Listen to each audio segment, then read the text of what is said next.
ہمارا عقیدہ ہے کہ نبی اکرم صلی اللہ علیہ وسلم خاتم النبیین ہیں۔ اللہ تعالیٰ نے ہمیں یہی عقیدہ دیا ہے، اور جو نبوت کا دعویٰ کرے وہ کذاب و دجال ہے۔ غلام قادیانی بھی انہی کذاب اور دجال مدعیان نبوت میں سے ایک ہے۔ امت مسلمہ نے غلام قادیانی کو مدعی نبوت ہونے کی وجہ سے کذاب و دجال قرار دیا ہے۔ ہمارے پاکستان کے آئین میں بھی غلام قادیانی کے ماننے والے قادیانیوں اور لاہوریوں کو غیر مسلم اقلیت قرار دیا گیا ہے، لیکن ہمارے ایک میڈیا اسکالر نے قرآن، حدیث، امت مسلمہ اور پاکستانی آئین کے خلاف قادیانیت کی تائید کرتے ہوئے، قادیانیت کی ترجمانی کرتے ہوئے، قادیانیت کا دفاع کرتے ہوئے اور قادیانیت کی وکالت کرتے ہوئے اس نے غلام قادیانی کے بارے میں یہ کہا، تو یہ بیچارے جن کا یہ آپ مقدمہ بیان کر رہے ہیں، یہ تنہا اگر تو مجرم قرار دینا ہے تو میں اس سے برات ظاہر کرتا ہوں۔ 7 ستمبر 1974 کو پاکستان کی نیشنل اسمبلی نے 21 روزہ غور و خوض کے بعد تنہا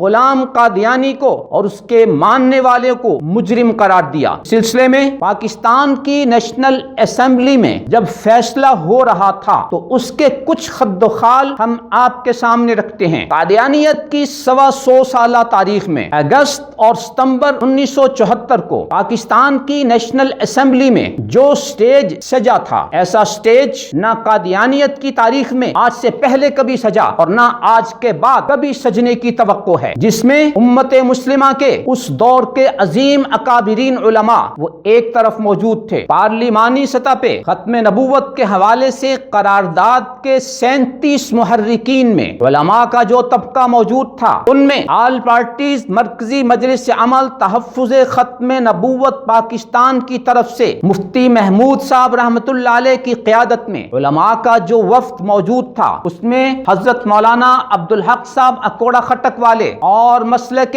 بریلوی کے جناب شاہ احمد نورانی اور عبد المصطفیٰ ازہری، جناب مولانا سید محمد علی رضوی اور قائد اعظم کے ساتھی، نیز آل انڈیا مسلم لیگ کے اسسٹنٹ سیکرٹری، پاکستانی آئین کی قرارداد مقاصد کے مرتب مشہور ماہر قانون مولانا ظفر احمد انصاری موجود تھے۔ نیز اس قرارداد کے محرکین میں مشہور ماہر قانون جناب راؤ خورشید علی خان، مشہور ماہر قانون جناب صاحبزادہ احمد رضا قصوری، مسلم لیگ کی نمائندگی کرتے ہوئے چودھری شجاعت اور چودھری پرویز الہی کے والد جناب چودھری ظہور الہی، جماعت اسلامی کی طرف سے جناب محمود اعظم فاروقی، جناب پروفیسر غفور احمد، مولانا صدر الشہید، نیز مشہور پیپلز پارٹی کے رہنما اور لیڈر صاحبزادہ محمد نذیر سلطان، نیز سردار شوکت حیات خان نون، سردار مولا بخش سومرو، جناب عبد الحمید جتوئی اور دیگر 37 ارکان وہ تھے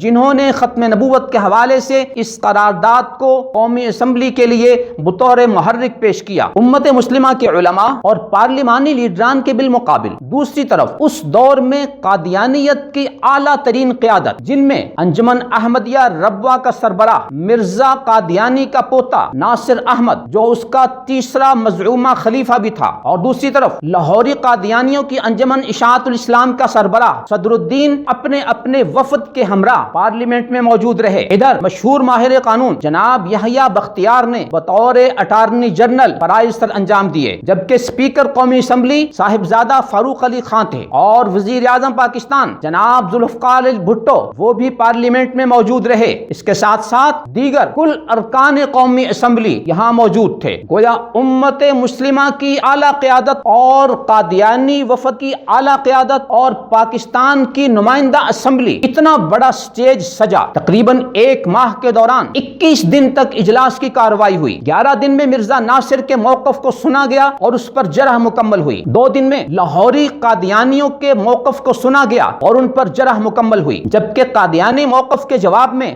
حضرت مفتی محمود رحمۃ اللہ علیہ نے 2 دن میں اپنا موقف پیش کیا۔ 30 اگست سے 6 ستمبر تک مجاہد ملت مولانا غلام غوث ہزاروی اور دیگر ممبران قومی اسمبلی نے اپنا اپنا موقف پیش کیا اور ڈسکشن میں حصہ لیا۔ یوں محترم سامعین، یہ وہ اتنا بڑا سٹیج تھا جو 125 سال کی تاریخ میں سجا۔ الغرض پاکستان کے مختلف مکاتب فکر کے چوٹی کے علماء ایک طرف، پوری دنیا میں قادیانیت کی چوٹی کی قیادت ایک طرف موجود اور پاکستان کے عوام کی منتخب سیاسی قیادت موجود، وزیر اعظم موجود، اسپیکر قومی اسمبلی موجود، اٹارنی جنرل موجود، اور 21 دن تک اس قادیانیت کے مسئلے پر غور و خوض ہوا، ہر ایک کے موقف کو سنا گیا، اس پر جرح مکمل ہوئی، سوالات و جوابات ہوئے، تحریروں کا تبادلہ ہوا۔ یوں اتنا بڑا اور ذمہ دار سٹیج قادیانیت کی 125 سالہ تاریخ میں نہ پہلے کبھی سجا اور شاید نہ آئندہ کبھی سجے۔ یہاں پر قادیانیت نے اپنی بھرپور جدوجہد کی اور کوشش کی کہ فیصلہ ان کے حق میں آئے، کیونکہ یہ ان کے لیے کفر و اسلام اور زندگی موت کا فیصلہ تھا۔ غلام قادیانی کا پوتا اور تیسرا خلیفہ جب یہاں موجود تھا اور وہ اپنی موجودگی کے باوجود اگر اپنی قادیانیت کو غیر مسلم اقلیت قرار دینے سے نہیں بچا سکا، تو آج کے اس میڈیا اسکالر کو کچھ باتیں کرنے سے پہلے سوچ لینا چاہیے کہ میں کوئی بڑے بڑے بول تو نہیں بول رہا۔ قادیانیت کی 125 سالہ تاریخ میں اتنے بڑے سٹیج کے بالمقابل کوئی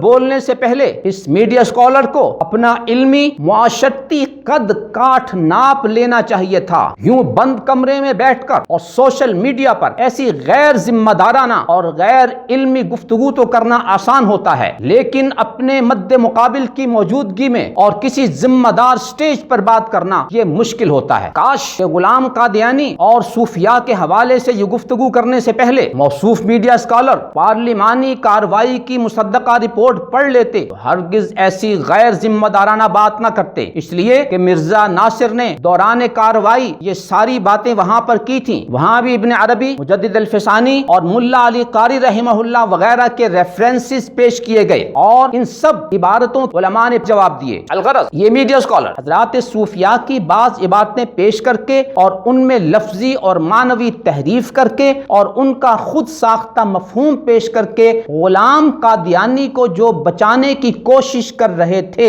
یہ کوشش 1974 میں ہو چکی، وہاں کارگر نہیں ہوئی، تو اب موصوف میڈیا اسکالر کی یہ کوشش کہاں کامیاب ہو سکتی ہے؟ اس سب کے باوجود اس دور کے وزیر قانون جناب عبدالحفیظ پیرزادہ نے قومی اسمبلی میں پاس ہونے کے لیے جو قرارداد پیش کی اس کی عبارت یہ تھی: مکمل ایوان کی خصوصی کمیٹی قومی اسمبلی کی طرف سے سپرد کردہ قراردادوں پر غور و خوض اور دستاویزات کے مطالعے اور گواہان، جن میں انجمن احمدیہ ربوہ اور انجمن اشاعت الاسلام لاہور کو سننے کے بعد متفقہ طور پر قومی اسمبلی کے سامنے حسب ذیل سفارشات پیش کرتی ہے، جن کی روح سے آئین میں ترمیم کی گئی۔ ایکٹ 1974 میں آرٹیکل 260 کی شق میں ترمیم اور آرٹیکل 260 میں ایک نئی شق کا اضافہ کیا گیا کہ جو شخص محمد صلی اللہ علیہ وسلم جو آخری نبی ہیں کہ خاتم النبیین ہونے پر قطعی اور غیر مشروط طور پر ایمان نہیں رکھتا،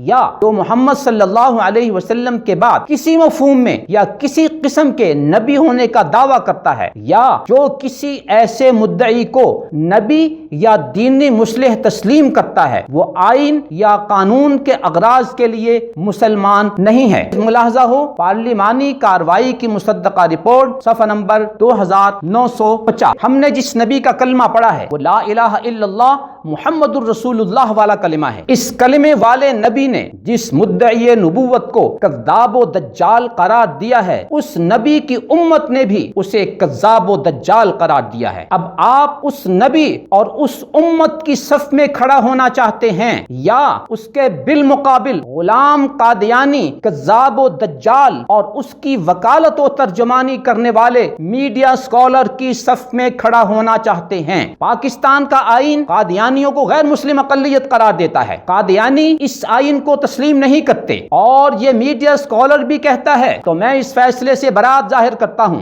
یوں تمام پاکستانی جو آئین کو تسلیم کرتے ہیں وہ ایک طرف کھڑے ہیں، جبکہ قادیانی اور یہ میڈیا اسکالر دوسری طرف کھڑے ہیں۔ اب آپ فیصلہ کریں کہ آپ نے کن لوگوں کی صف میں کھڑا ہونا ہے، آئین کو ماننے والوں کی صف میں یا آئین کو نہ ماننے والے قادیانی اور میڈیا اسکالر کی صف میں۔